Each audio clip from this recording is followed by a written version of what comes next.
జననాయకన్. ఈ cinema release అయ్యే లోపే చాలా జర్నీ చూసింది. విజయ్ లాస్ట్ ఫిల్మ్ కాబట్టి ఉన్న ఎక్స్‌పెక్టేషన్స్ ఒకవైపు, release delays, leaks, remake discussions ఇంకోవైపు. ఒక స్టేజ్‌లో సినిమా గురించి కన్నా సినిమా చుట్టూ జరిగిన డిస్కషన్స్ ఎక్కువైపోయాయి.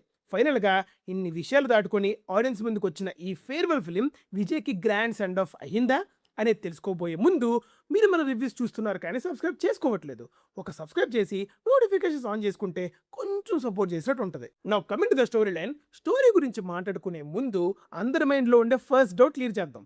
భగవంత్ కేసరియేనా అని. ఎస్, అవును, భగవంత్ కేసరినే. బేసిక్గా స్టోరీ విషయానికి వస్తే ఒక ఫాదర్లీ ఫిగర్ తన డాటర్ని లైఫ్లో దేనికి భయపడకుండా పెంచి ఆర్మీ ఆఫీసర్గా చూడాలనుకునే కోర్ ఎమోషన్ని తీసుకున్నారు.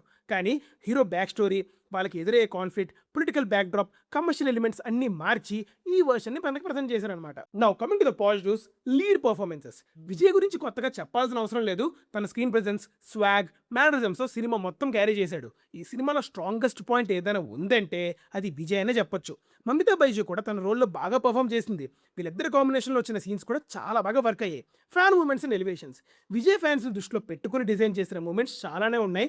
ఎలివేషన్స్, రిఫరెన్సెస్, విజయ్ చేసే చిన్న చిన్న మేనరిజమ్స్, ఐకానిక్ ఫ్రేమ్స్ రీక్రియేట్ చేయడం, ఒక డ్యాన్స్ సీక్వెన్స్, అలాగే తన పొలిటికల్ పార్టీని గుర్తు చేసే రెఫరెన్సెస్, ఇలా ఫ్యాన్స్ సెలబ్రేట్ చేసే మూమెంట్స్ సినిమా మొత్తం స్ప్రెడ్ ఉంటాయి.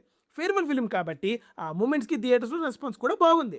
Next, songs and BGM. Anirudh నుంచి బ్యాడ్ వర్క్ ఎక్స్పెక్ట్ చేయలేం కదా. ఈ సినిమా కూడా అంతే. 3 సాంగ్స్ థియేటర్లో చాలా బాగా వర్క్ అయ్యాయి. బీజిఎం కూడా ఆల్మోస్ట్ అన్ని మేజర్ సీన్స్ని ఎలివేట్ చేసింది. కానీ ఒకటి బీజిఎంని కొంచెం ఎక్కువ వాడి అనిపించింది, అది వేరే విషయం.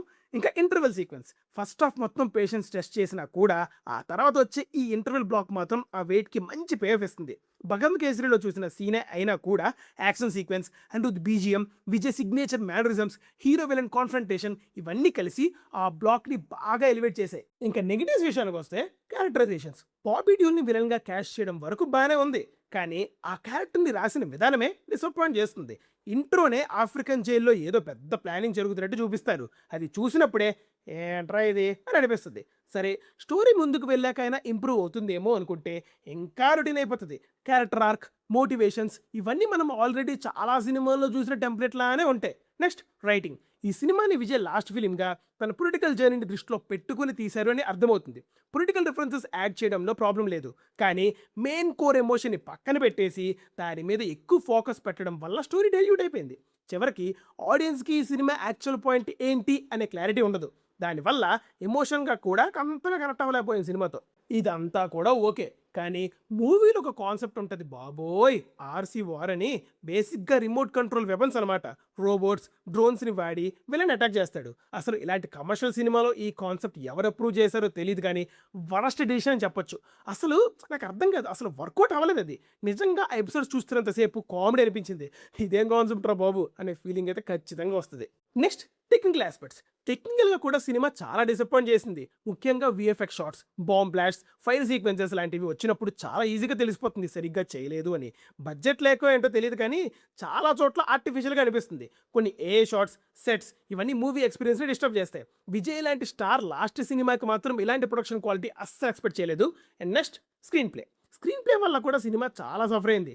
సినిమాలో చాలా సీన్స్ ఉంటాయి, కానీ వాటిని ప్రాపర్గా బ్యాలెన్స్ చేయలేకపోయారు. ఒక స్టోరీ రిలేటెడ్ సీన్ వస్తుంది, సడన్గా సంబంధం లేని పొలిటికల్ రిఫరెన్స్, ఫ్లాష్ బ్యాక్ లేదా విలన్ ట్రాక్లోకి వెళ్ళిపోతుంది.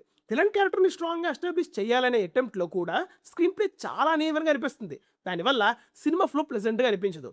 ఓవరాల్గా చెప్పాలంటే Jana Nayagan is a disappointing film. Vijay ఫ్యాన్స్కి సెలబ్రేషన్స్, సాంగ్స్, ఎలివేషన్స్ కోసం మేబీ నచ్చొచ్చేమో, కానీ జనరల్ ఆడియన్స్కి మాత్రం డెఫినెట్లీ డిసప్పాయింటింగ్ ఫిల్మ్ అనే చెప్పాలి. నైట్ మళ్ళీ చెన్నైలో షో రివ్యూతో కలుద్దాం. అప్పటి వరకు సబ్స్క్రైబ్ చేసుకొని రెడీగా ఉండండి. Boy team movies for you.